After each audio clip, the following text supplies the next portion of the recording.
The pounding of tiny fists on rough-hewn wood was desperate, uneven, not the sort of knock one expected at the door of a man who lived miles beyond the nearest trail. Jeremiah Cole rose from his chair slow, cautious, the firelight throwing his tall frame into shadow across the cabin walls.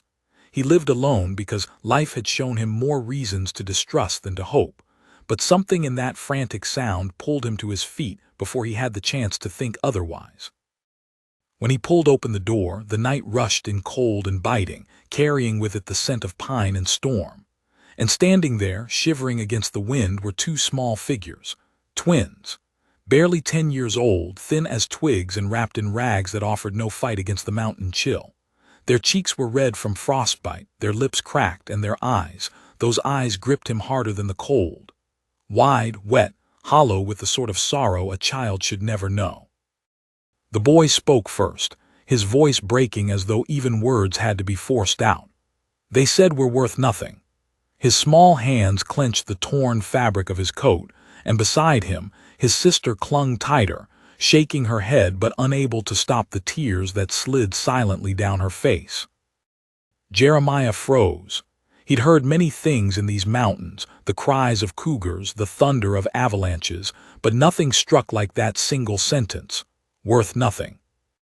He dropped to one knee, his weathered face level with theirs, his deep voice quiet but firm. "To me, you're priceless." The words left him before he'd even thought them through, an instinct older than reason, born from a heart that had once lost too much. The boy swayed, his strength nearly gone. Jeremiah's large hands caught him before he could fall, and in that moment he felt just how frail the child was. Bones too sharp beneath skin too thin, hunger etched into every inch of him. He lifted the boy into his arms and reached out for the girl, who didn't resist when he pulled her close against his chest. She pressed her face into his coat, sobbing quietly, as though afraid even her grief might be too heavy a burden. He carried them inside, kicking the door shut with his boot, and the sudden wash of firelight seemed to startle the children as much as it soothed them. Jeremiah set them gently by the hearth, his heart pounding as he fetched quilts from the bed. He wrapped them, layer by layer, as though he could erase the memory of cold by sheer force of will. "Easy now," he murmured, kneeling again as he poured water into a tin cup. He guided it to the boy's lips, then the girl's, steadying their shaking hands as they drank in desperate gulps. Only when they had drained it did Jeremiah risk asking, "What's your names?" The boy cleared his throat, his voice a thin reed of sound. "Samuel." His hand found his sister S, clutching it tight as though he feared she might vanish. "This is Sarah." Jeremiah nodded, the names anchoring them in his mind, as if saying them aloud carved them into the walls of the cabin itself. "Samuel, Sarah." He repeated them gently, making sure they heard how firm his voice was, how steady. "You're safe now." But the truth was, safety was a fragile promise in the mountains, and Jeremiah knew it. He studied their faces, their ragged clothes, and the way Samuel's shoulders trembled not just from cold but from something deeper. He didn't need to press for the story. It was written in the lines of their faces. Abandonment. Rejection.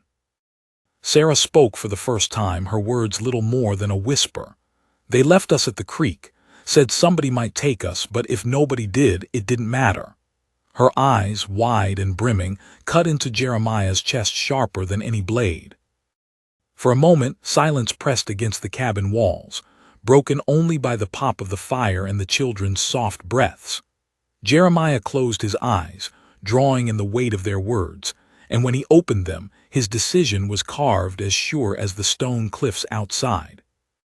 "No one's leaving you again," he said, his tone carrying the strength of oath rather than comfort. He moved to the cupboard, hands steady, though inside he felt the tremor of old grief rising. He had lost his own once, his wife, his child, and since then he had chosen solitude over heartbreak. But staring at these twins, he realized solitude had never healed him. Perhaps it was never meant to. He set bread on the table, hard from storage but softened when dipped in broth. The children ate as though each bite might vanish if they hesitated. Jeremiah watched quietly, every movement of their small hands stoking a fire inside him he thought long dead. When they had finished, Samuel leaned back weakly, his eyes heavy but still fixed on Jeremiah. "Will you send us away too?" The question pierced him. He crouched again, laying a hand gently on the boy's shoulder. "No, not now, not ever." For the first time, Samuel's lips trembled into the faintest shadow of a smile, while Sarah, still silent, leaned against Jeremiah's arm as though testing whether he meant it. He didn't move away.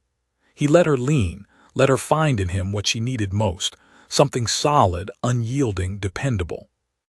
Outside, the wind howled through the pines, a reminder that the world beyond the cabin was merciless.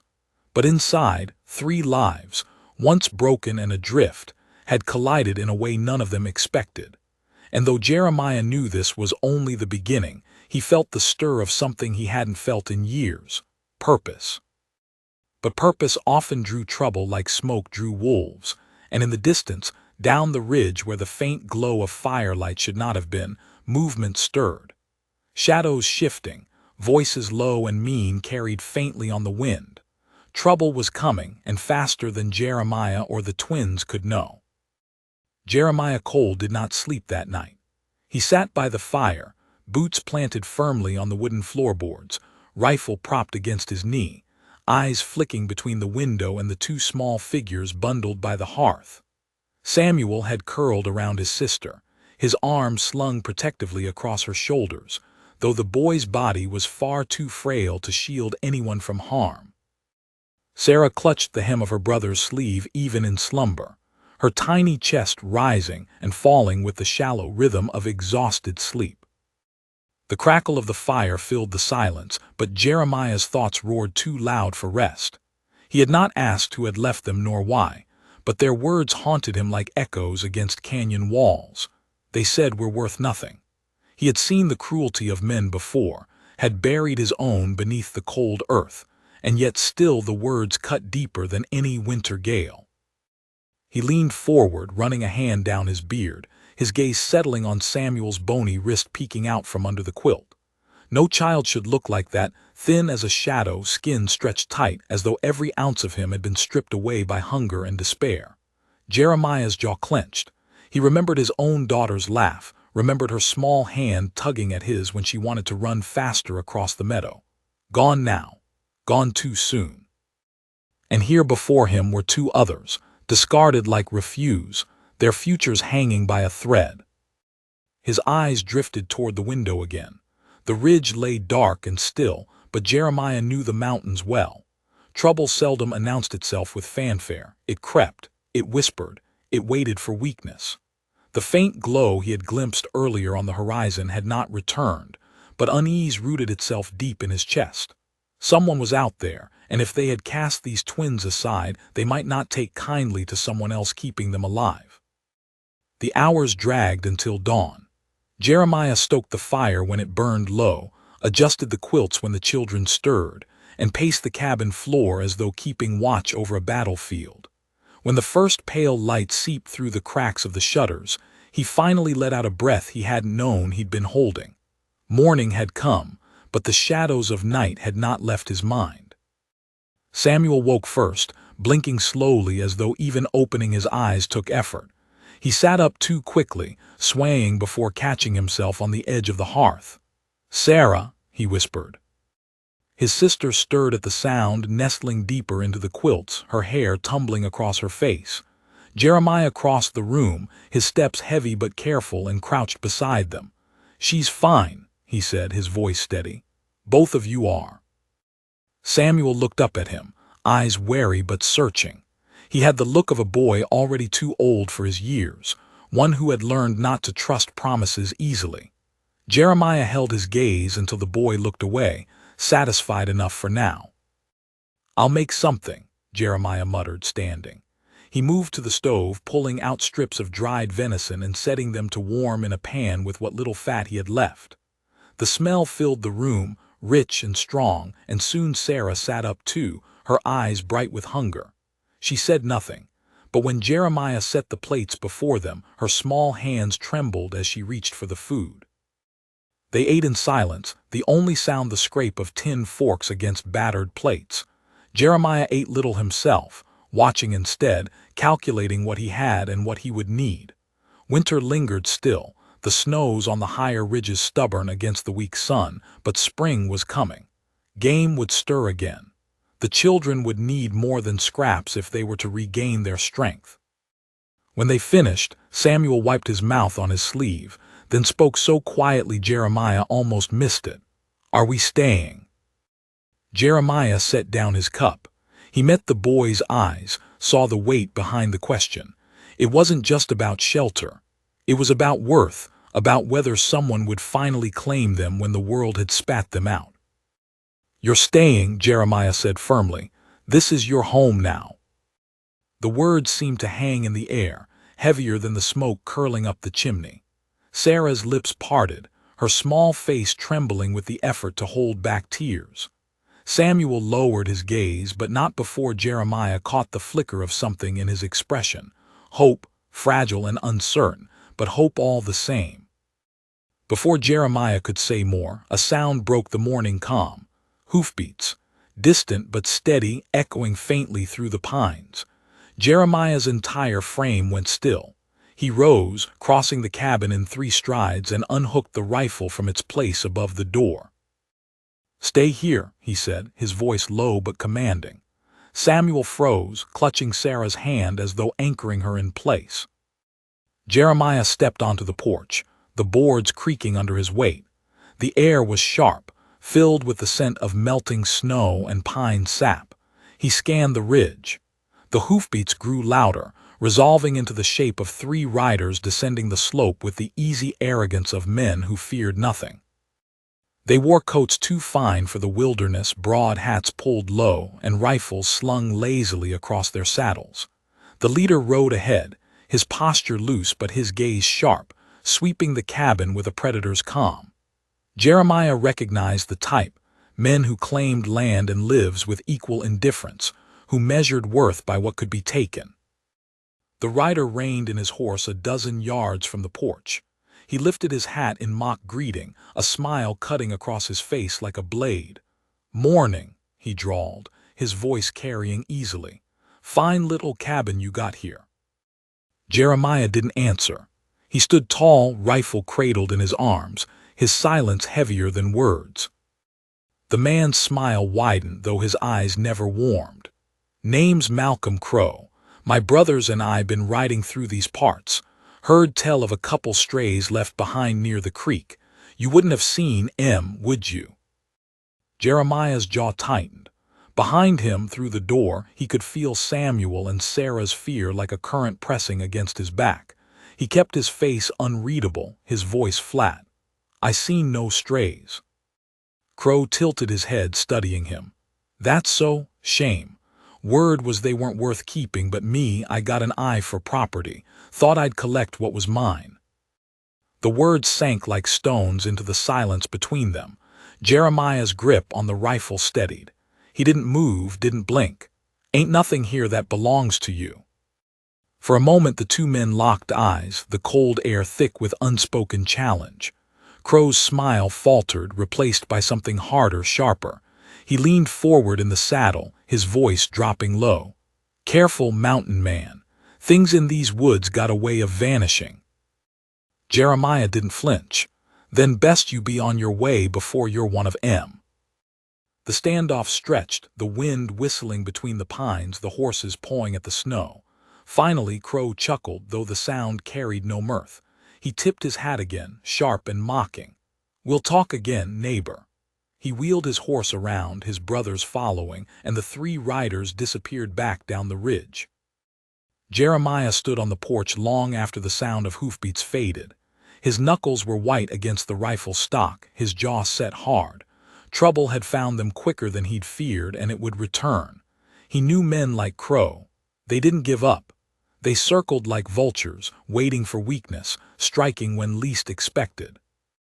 Behind him the door creaked open. Samuel stood there, his small face pale, his voice trembling. "They'll come back, won't they?" Jeremiah lowered the rifle, his eyes still fixed on the ridge. "Aye," he said quietly, But when they do, they'll find more than they bargained for. He turned then, meeting the boy's eyes, letting him see the steel in his gaze. Samuel swallowed hard, but something in him steadied at the sight. He nodded once, clutching Sarah's hand tighter. Inside, Jeremiah laid the rifle across the table. The fire still burned, the cabin still held warmth, but the air was different now. Danger had marked their door. And Jeremiah Cole was ready to meet it head-on. The morning after Malcolm Crowe and his brothers rode off, the mountains carried a silence that did not comfort Jeremiah Cole. It was the kind of quiet that pressed heavy, the kind that lingered just before a storm. He moved through the cabin with the deliberate care of a man who had spent his life reading the land like scripture, every creak in the wood and shift in the wind, a verse to be studied. Samuel and Sarah followed him with their eyes, the twins too wary to speak much, though Sarah clutched a scrap of quilt as though the faded fabric could shield her from the memory of those riders. Jeremiah stoked the fire, hung a pot of water over it, and glanced at the boy. "Samuel, come with me." The child stiffened, uncertain, but rose all the same.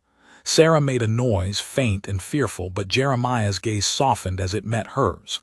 "He'll be right here, just to the door." His voice carried the low assurance of a man who knew children needed more than orders, they needed to believe. Outside, the snow had begun to soften into patches of slush, winter surrendering to spring in uneven strokes.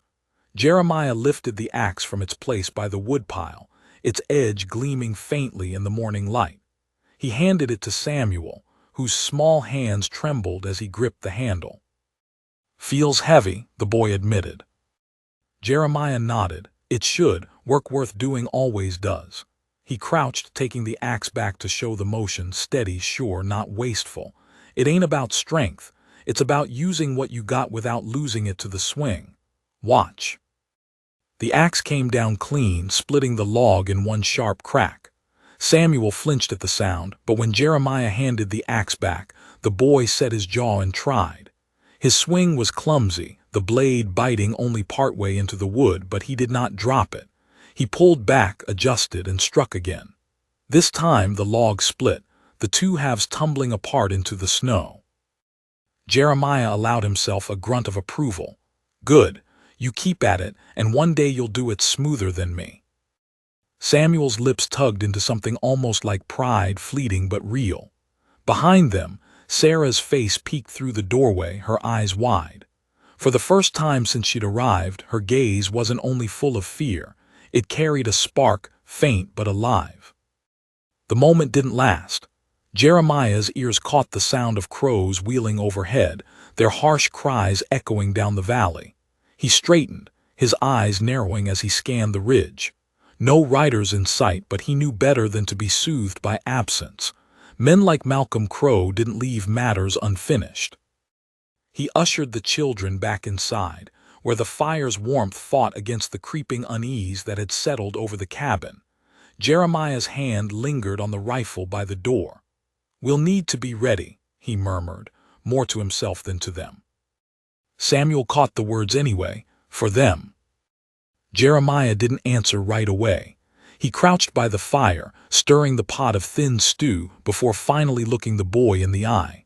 "For whatever comes." By afternoon, the sky had darkened, clouds rolling heavy across the peaks. Jeremiah set the children to small tasks, Sarah folding scraps of fabric into strips for kindling, Samuel stacking wood inside the cabin so it wouldn't be buried if snow came again. Work gave them purpose, and purpose dulled fear. Jeremiah had learned long ago that idle hands bred only ghosts. When the stew was ready, they ate in silence, the broth warming their bellies even if it did little to fill them. Sarah leaned against Jeremiah's arm, her small frame pressing into him with a trust that startled him. She hadn't spoken since the night before, but now her whisper brushed his sleeve. "Will you keep us safe?" Jeremiah froze, spoon halfway to his lips. He looked down at her, at the tiny face turned up to his, eyes too large, too desperate. He thought of the vow he had made at his wife's grave, the vow that he would not take on what he could not keep. but the words that left his mouth were not cautious, not guarded. I'll keep you safe, whatever it takes." Her head dropped against his arm again, content with the answer.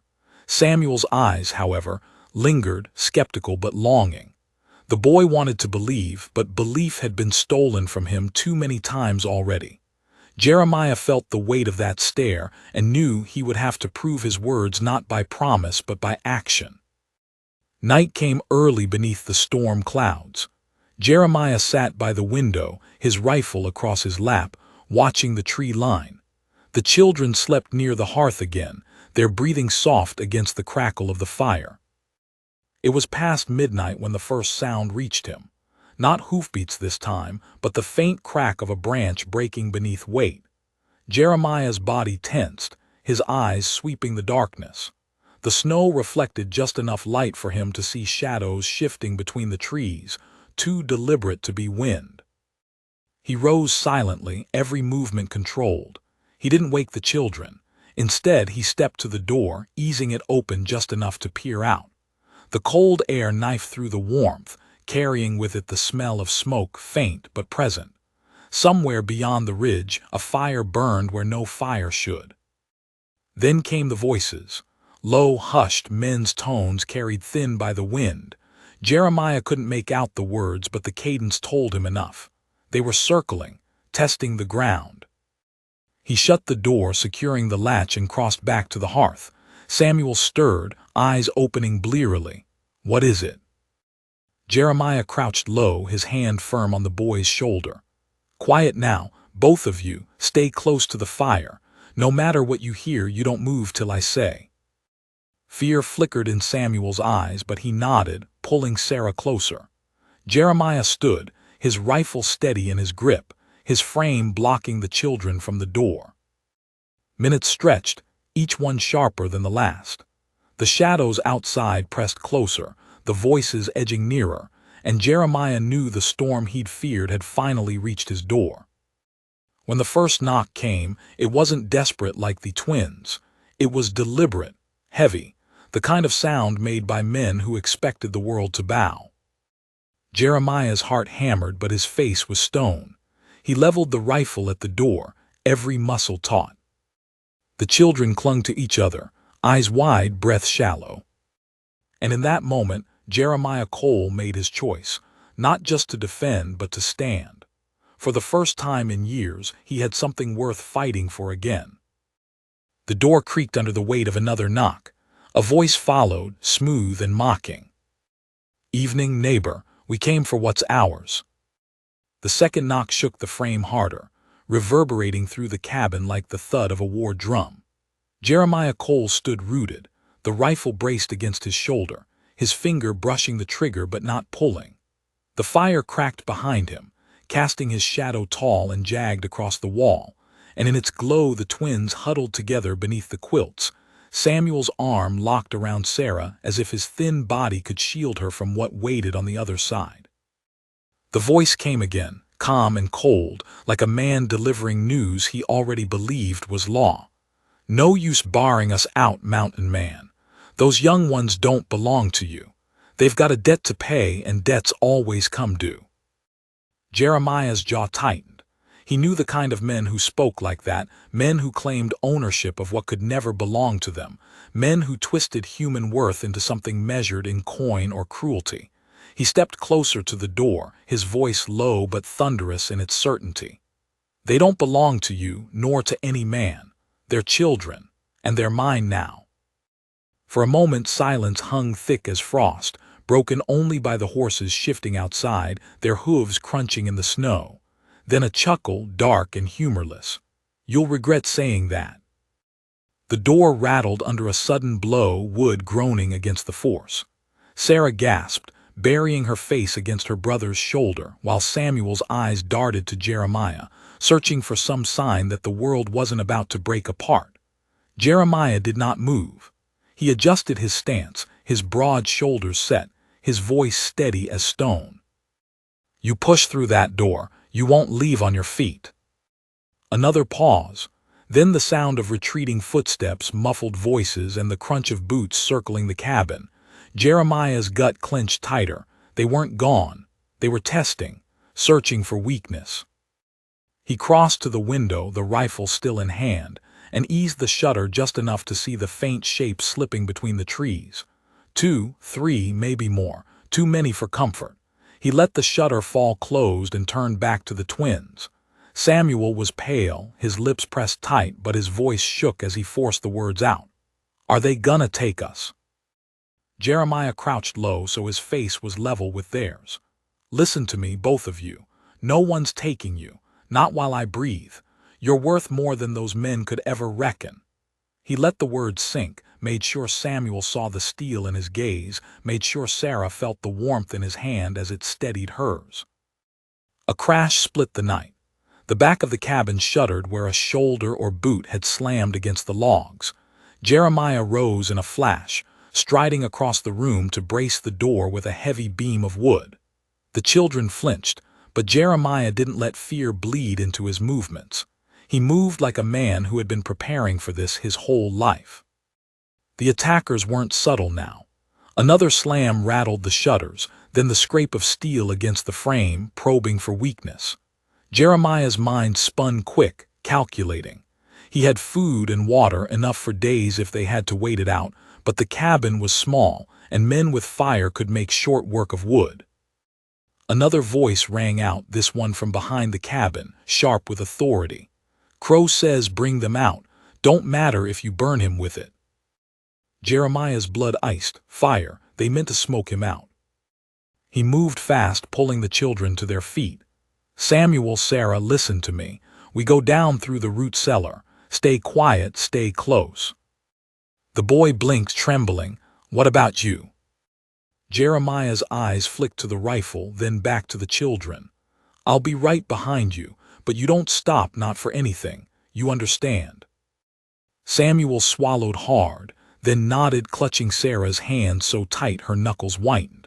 Jeremiah led them to the trapdoor hidden beneath the rug, pried it open, and gestured them down the narrow ladder into the dark. The children vanished into the shadows, their breaths sharp and quick. Jeremiah lowered the trap silently, tugged the rug back over it, and returned to the fire. The pounding on the walls grew louder, more insistent. He could hear the scrape of kindling being piled against the cabin.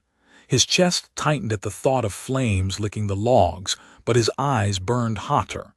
He set his rifle across the table, struck the edge of his knife into the wood, and prepared. If Malcolm Crow wanted to burn his home to claim 2 children, he would learn what it meant to face a man who had already lost everything once. Jeremiah Cole was not just fighting for himself now. He was fighting for the 2 souls huddled below, whose tears and small voices had branded themselves into his heart. The first flicker of orange light glowed against the window.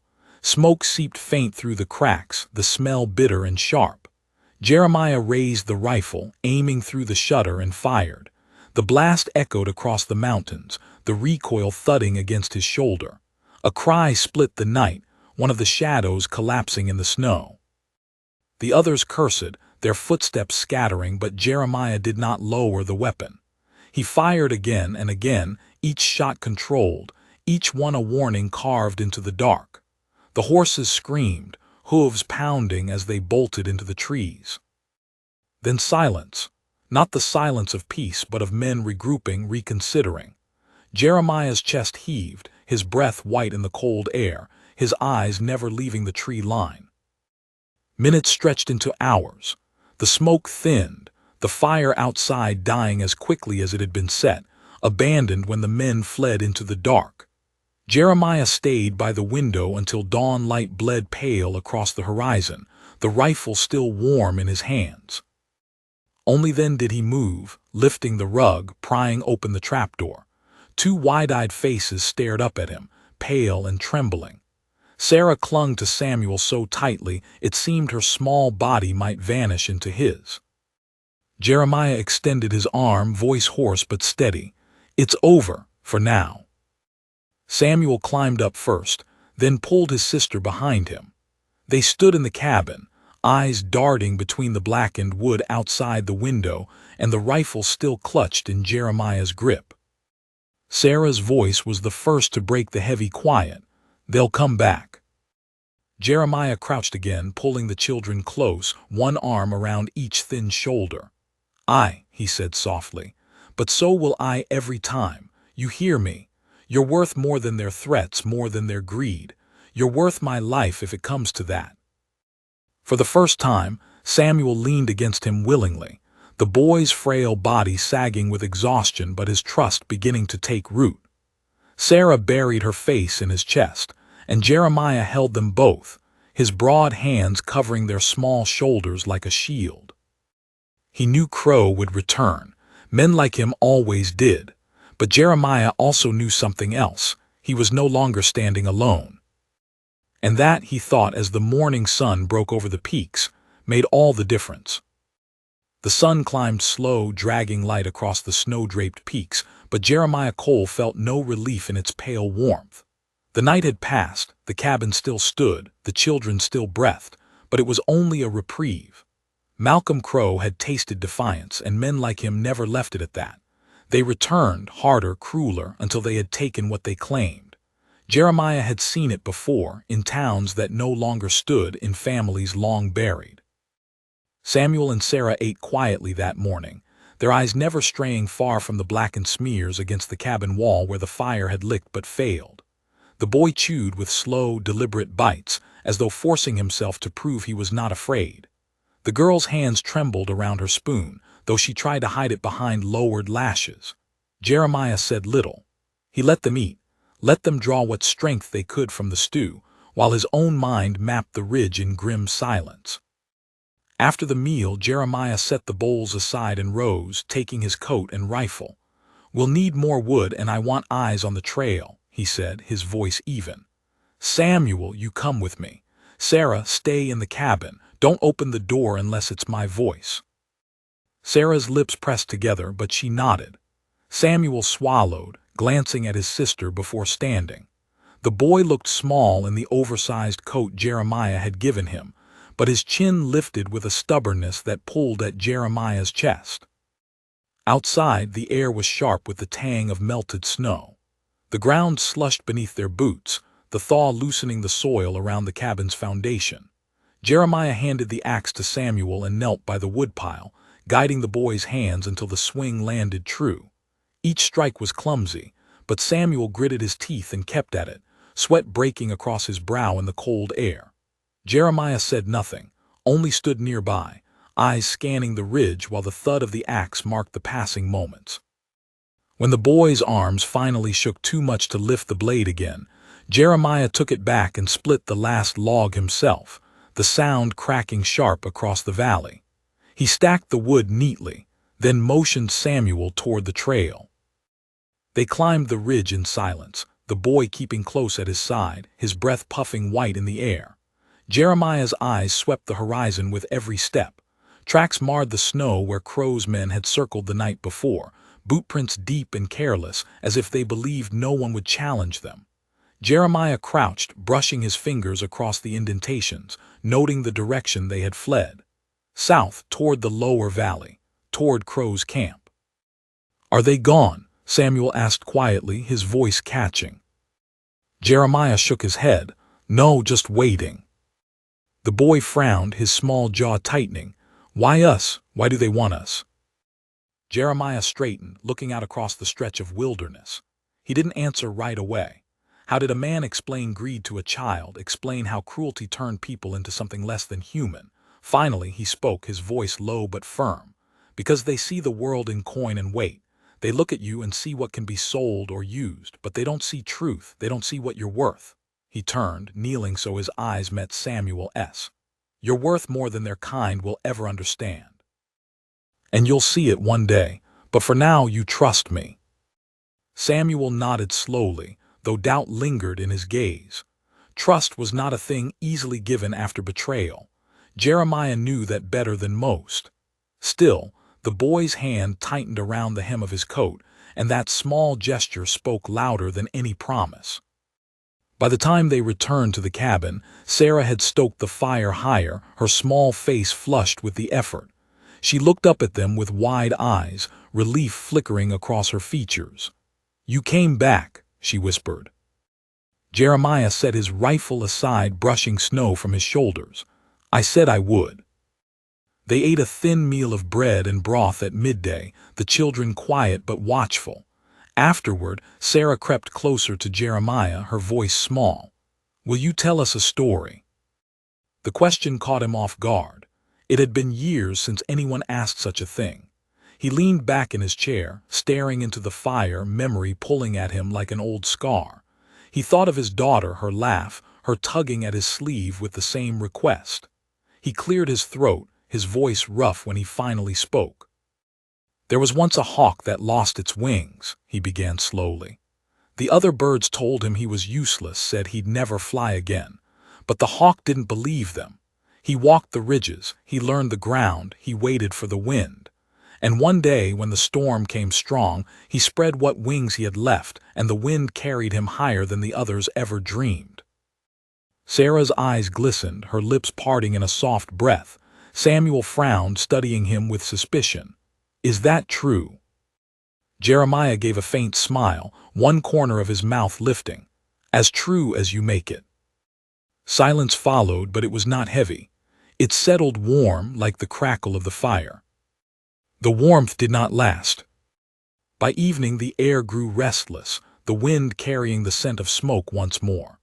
Jeremiah stepped onto the porch, rifle in hand, eyes sweeping the valley. At first he saw nothing, just the stretch of pines, the fading light bleeding gold into gray. But then movement caught his eye. A figure on horseback, alone this time, rode up the trail with slow, deliberate strides. The man sat tall, his coat black against the snow, his hat pulled low. He stopped short of the cabin, dismounted, and removed his hat with a mocking bow. "Neighbor," Malcolm Crow called, his voice smooth as creek stone. "Thought we might have a proper talk, you and I."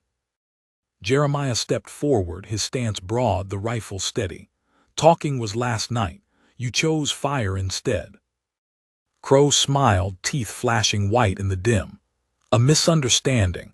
My boys get eager, see, but I don't hold grudges. I came to make you an offer." Jeremiah said nothing, waiting. Crow spread his hands. "Those strays, Samuel and Sarah, isn't it? You give them to me and you keep your cabin, your peace. You'll never see me or mine again." Inside, Jeremiah heard the sharp intake of breath from the children. His chest tightened, his finger brushing the rifle trigger, but his voice came low, measured. "You call them strays, I call them mine, and I don't sell what ain't for sale." Crow's smile thinned, his voice cooled. "Be careful, mountain man, you're taking on more than you can carry. Those children are worth nothing but trouble, to you, to anyone." Behind him, Samuel's voice rang out, raw and breaking. "We're not nothing." The boy had stepped to the door, his small frame trembling but his eyes fierce. Sarah clung to his sleeve, her face pale but determined. Crow's eyes flicked to them, amusement twisting his expression. "Brave words, boy, but brave don't change truth." Jeremiah's voice cut sharp as steel. "No, but it changes men, and you'll find I'm not the kind to bow to your truth." For the first time, Crow's mask slipped. His eyes hardened, his smile gone.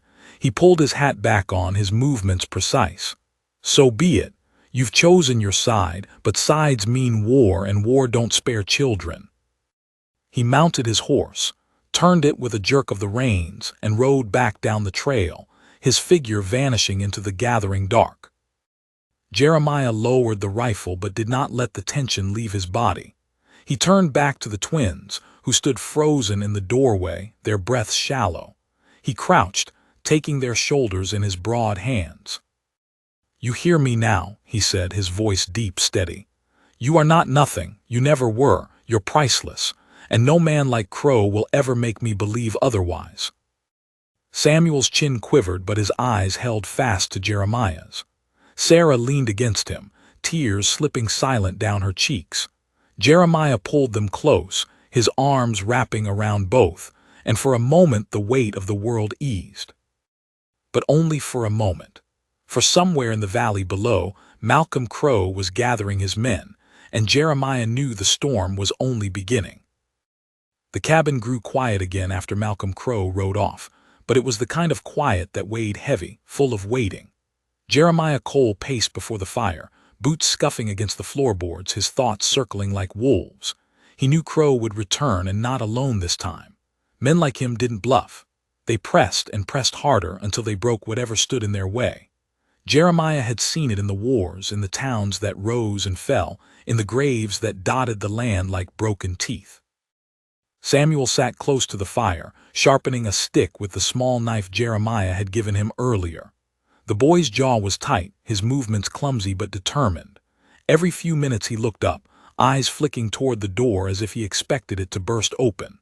Sarah was quieter still. She sat curled in a quilt, her knees tucked to her chest, staring at the flames without blinking. Jeremiah saw the distance in her gaze, the kind of hollow where children built walls to survive. It stirred something old and raw in him, and he knew he couldn't let her slip too far into that silence. He crouched near her, lowering his voice to something steady. "Sarah." Her eyes lifted, slow and wary. "You're safe here," he said, not soft, not pleading, but like a man stating fact. "Crow can talk all he wants, but talk don't break walls, not while I'm standing." She swallowed, then whispered, "But what if he burns us again?" Jeremiah didn't flinch. He had learned long ago never to dismiss fear, not in children, not in soldiers. Fear unspoken festered. Fear faced gave strength. "Then we'll fight the fire," he said. "With water, with earth, with our own hands if we have to. You don't run from flame, Sarah. You stand and you smother it." Her lip trembled, but her gaze steadied. For the first time since Crow's return, she nodded.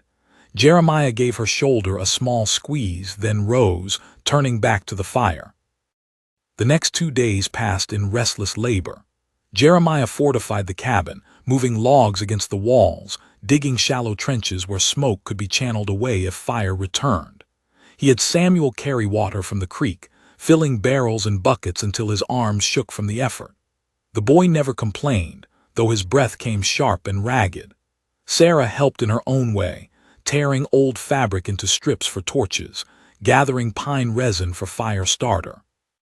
They became a small army of 3, bound by necessity. Jeremiah moved among them with quiet authority, showing Samuel how to hold the axe, how to swing without wasting strength, teaching Sarah where to set buckets so they could be reached in the dark.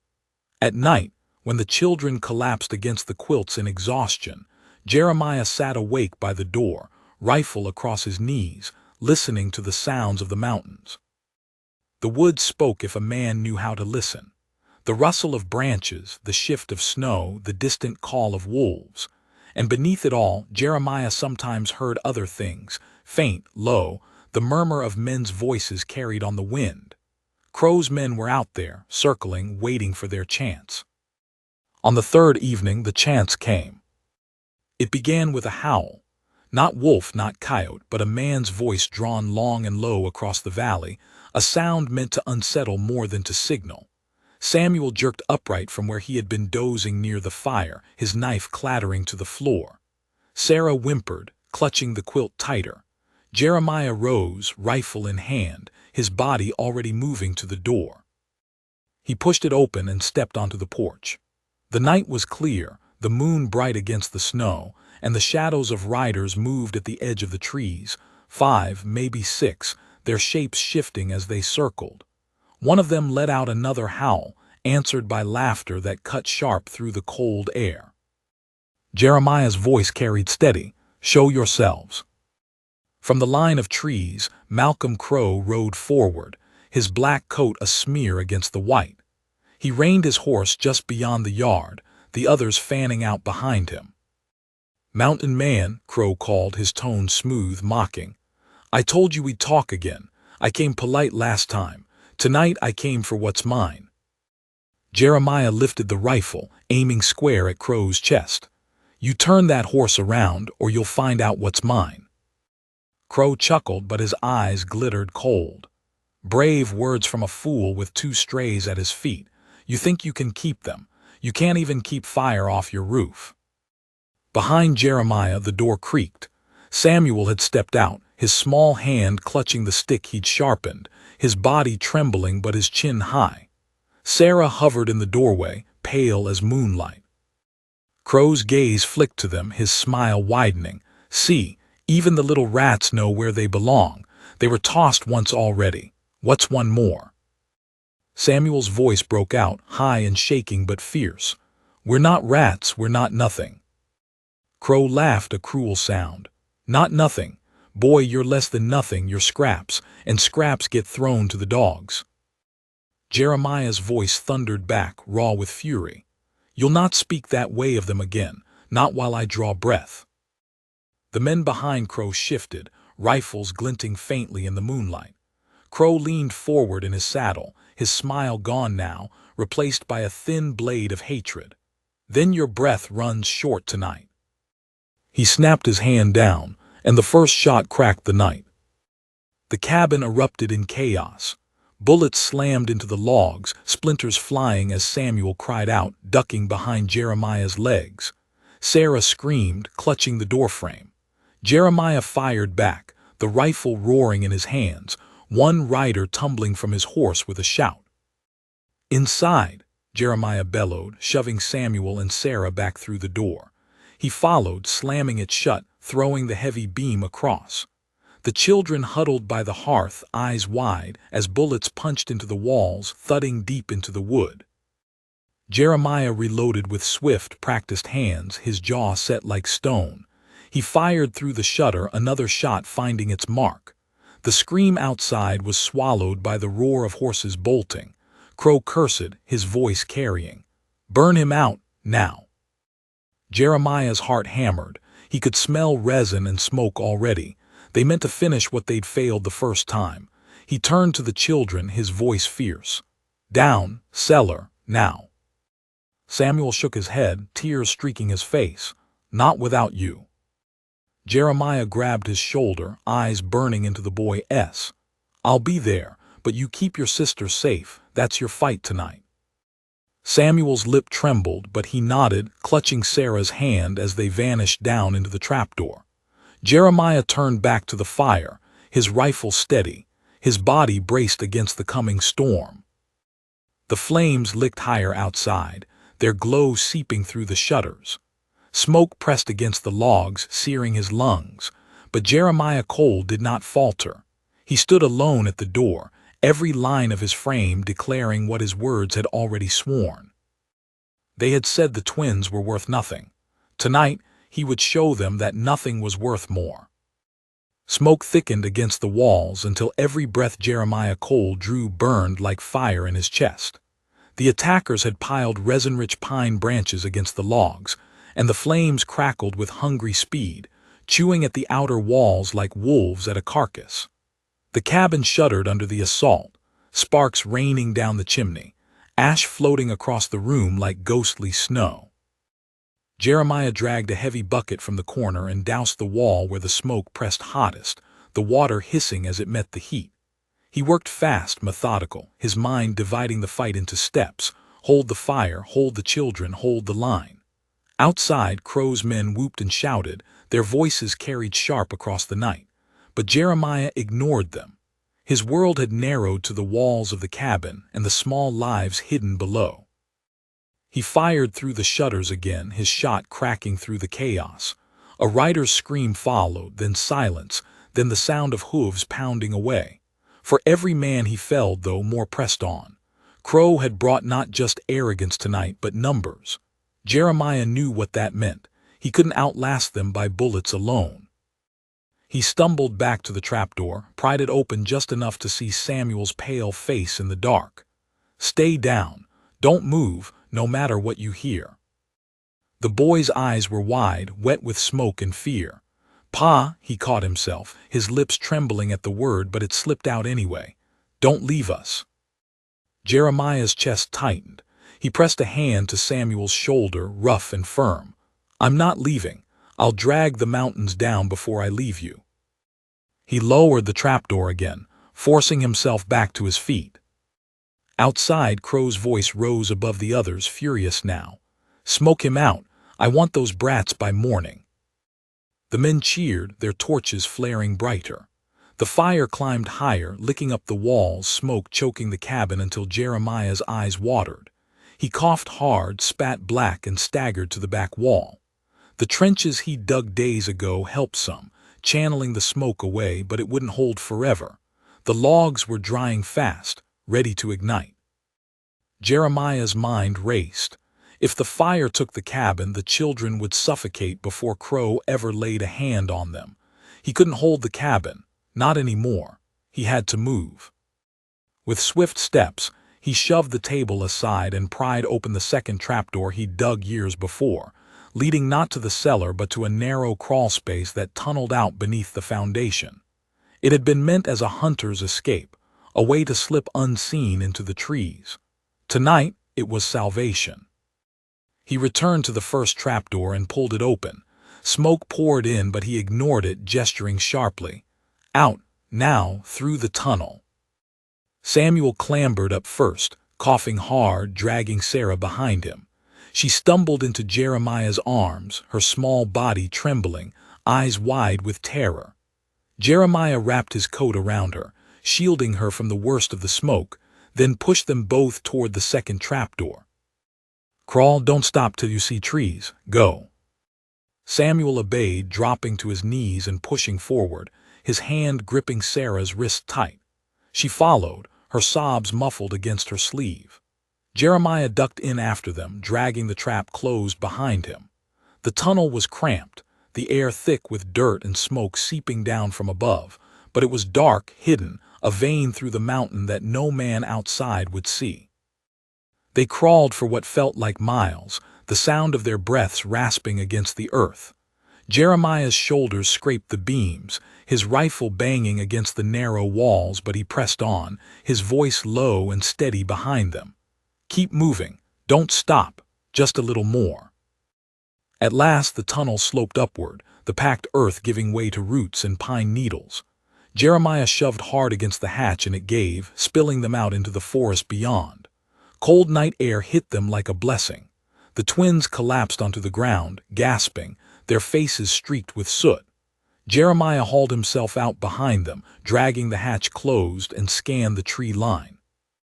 Behind them the cabin burned, flames climbing high, black smoke rising against the stars. The roar of the fire drowned the laughter of Crow's men, who shouted triumphantly at their work, believing their prey trapped inside. Jeremiah pulled Samuel and Sarah close, crouching low among the pines. They think we're dead, he whispered. That's our chance. Samuel's chest heaved, his face smeared black, but his eyes shone fierce through the tears. Where do we go? Jeremiah looked out across the forest, the peaks looming dark in the distance. South lay Crow's camp. East, the river valley, too open to risk. North, the high ridges, cold and dangerous but hidden. He made his choice in an instant. North, into the mountains. They'll never find us there. And Jeremiah was ready to be hunted. The sound of horses grew clearer with each gust of wind, their hooves cracking branches, their riders calling out to one another in low tones as they spread through the valley. Jeremiah Cole crouched at the mouth of the ravine, his rifle balanced across his knee, eyes sharp as the peaks that loomed above. Samuel and Sarah slept behind him, huddled close against the rock, their soot-smudged faces soft with the kind of exhaustion only children could bear. For a moment Jeremiah allowed himself to listen to their breathing, the steady rise and fall, fragile but alive, and he drew strength from it. The hunt was on, and Crow's men believed their prey cornered. Jeremiah had seen men like them before, in war and in wilderness, arrogant in numbers, careless in spirit, thinking the world itself bent for their taking. But mountains did not bend. They broke. And tonight Jeremiah would see to it that these men learned the lesson written in stone. He rose silently, pressing a hand against the cold granite of the ravine wall. His plan was simple as the land itself. Strike, vanish, strike again. The mountains had raised him in their cruel school. They had taught him patience, taught him to fight not with fury alone but with the rhythm of earth and silence. Against numbers he would be shadow. Against fire he would be water. Against the men who called Samuel and Sarah worthless, he would be judgment. He leaned back, brushing Samuel's shoulder, rousing the boy without waking Sarah. The boy blinked blearily, his face pale, but his eyes lit with something steely when they met Jeremiah's.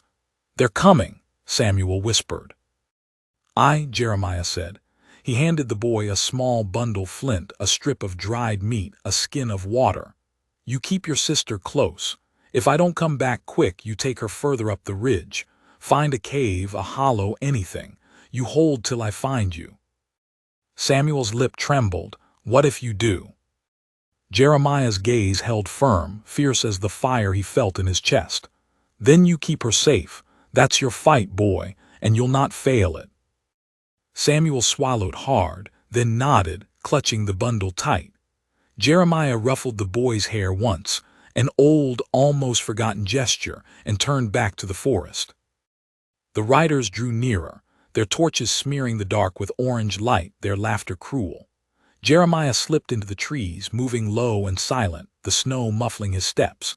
He circled wide, flanking them until he crouched above the trail where Crow and his men rode. There were 7 now, some had been lost in the fire, but enough remained to hunt. Malcolm Crow himself rode at the center, his black coat gleaming in the torchlight, his face twisted with hunger and rage. Jeremiah steadied his breath, lifted the rifle, and fired. The crack tore through the night, one rider tumbling from his horse, his torch falling into the snow where it hissed and died. The others cursed, raining hard, rifles jerking up, but Jeremiah was already gone, slipping deeper into the trees. Another shot, another scream. He moved like smoke, striking then vanishing, his steps guided by memory of every ridge and hollow. The riders shouted, splitting apart, their torches flaring as they searched. But with every man they lost, their fear grew sharper, cutting through the bravado in their voices. Crow bellowed orders, his voice raw with fury. "Find him, find the brats." Jeremiah ghosted closer, his rifle aimed square at Crow's chest. For a long moment he could have ended it there, one shot, one leader gone. But Crow's men circled tight, their rifles scanning the dark, and Jeremiah knew the fight wasn't only about vengeance. It was about protection. He couldn't risk missing, couldn't risk leaving the children to men still armed. So he waited, he bled them slow. One by one, their torches winked out. Horses bolted into the trees, riderless. The shouts turned panicked, fractured. By the time the moon reached its peak, only Crow and 2 of his brothers remained, circling wild-eyed at the edge of the ravine. Jeremiah returned to the hollow where the twins hid, his chest heaving, his coat torn from branches. Samuel scrambled up, his eyes wide. "Is it done?" "Not yet," Jeremiah said, lowering his voice. "Stay here, hold her close." But Sarah, who had woken now, reached for his sleeve, her soot-streaked face trembling. "Don't go," she whispered. Jeremiah crouched, cupping her small face in his broad hands. "I have to.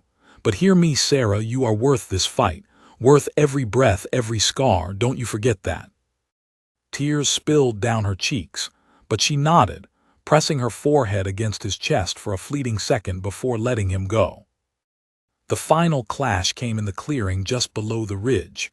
Crow and his brothers waited there, torches stabbing the dark, rifles ready. Crow's voice rang sharp. "Mountain man, come out and face what's yours." Jeremiah stepped from the trees, tall and grim, rifle across his chest. "What's mine," he said, his voice carrying steady, "is Samuel and Sarah, and you'll never touch them." Crow sneered. "They're nothing, you'll die for nothing." Jeremiah's eyes burned like coals. "They're everything." The guns roared. Jeremiah dropped behind a boulder, the shots shattering stone. He rolled, fired back, one brother pitching from his saddle. Another shot, another cry, until only Crow remained, his horse rearing as he cursed. Crow dismounted, his rage boiling, drawing a pistol as he stalked forward. "You think you can steal from me? I'll see your bones rot in these woods." Jeremiah rose, his rifle empty now, cast aside. He drew his knife, the blade catching the torchlight, and stepped into the clearing. The 2 men circled, predator against predator, the night itself holding its breath. Crow struck first, the pistol flashing. Jeremiah lunged, the shot grazing his arm, pain hot and sharp. He closed the distance, his knife plunging, the struggle violent and close, breath and curses mixing in the cold. They grappled, slammed against the earth, Crow snarling like a beast, Jeremiah silent but relentless. At last, with a roar that came from years of loss and fire, Jeremiah drove the knife home. Crow gasped, his pistol clattering to the ground, his body going limp in the snow. Jeremiah staggered back, chest heaving, blood hot against his sleeve. He looked down at the fallen man, then up at the stars, his breath ragged but alive. When he returned to the ravine, Samuel and Sarah ran to him, their small bodies colliding with his, clinging tight. He dropped to his knees, gathering them both into his arms, holding them as though the world itself might rip them away. "It's done," he murmured into their hair. "He's gone, you're safe." Samuel buried his face against his chest, his sobs breaking free at last. Sarah clung to his neck, whispering through tears, "You came back. You promised and you came back." Jeremiah held them tighter, his voice rough but steady. And I always will." The fire of the cabin was ash now, the life he had built long gone. But in its place, something greater had risen, a bond forged not by blood but by choice. Samuel and Sarah were no longer strays, no longer worthless. They were his. And as the first light of dawn bled across the mountains, Jeremiah Cole stood with the twins at his side, his arms around them, his heart no longer empty. For he had found what men like Crow could never see, not just survival, not just protection, family.